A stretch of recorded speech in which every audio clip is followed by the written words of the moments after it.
Okay, so today we're talking about looking out for number one. That's you. When danger is close, put yourself first. Welcome back. This is another video in our sidestepping series. Let's get into this.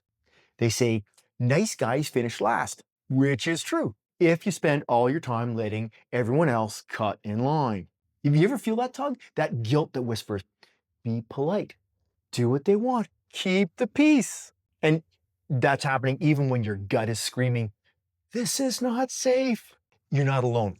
Lots of us, we were raised to be givers, to share, to care. We hold that door open even when people, later on, they're going to slam it in our face. But here's the truth. You can give so much more when you're alive to give it. Self-sacrifice, it feels noble until it gets you hurt. So when danger is close, your safety outranks everything. Your pride, your reputation, your dinner plans, your date's fragile ego, all of it. Lose that argument, get out. Look out for number one.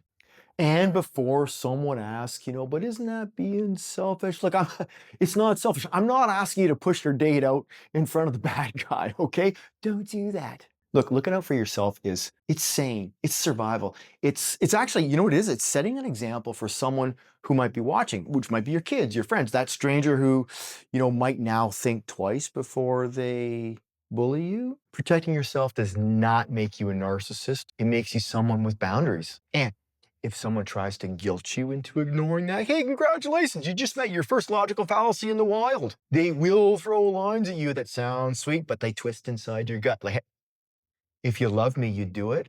You're so cold-hearted. Why are you being so difficult? That is not wisdom. That is emotional pickpocketing. And you're not buying that today. So the next time you feel that pinch, that little voice saying, stay, right?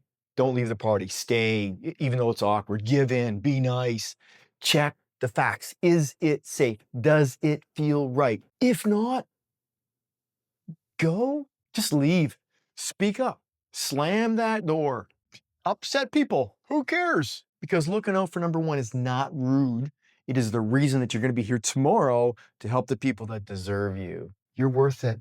So remember, hey, when that wolf comes sniffing around, do not stand there arguing with it. Be the sheepdog, right? Protect your flock, but start with yourself. And if someone calls you selfish for staying safe, smile, wave. I'd love to stick around, but my well-being has other plans. Good, good, good. Let's roll.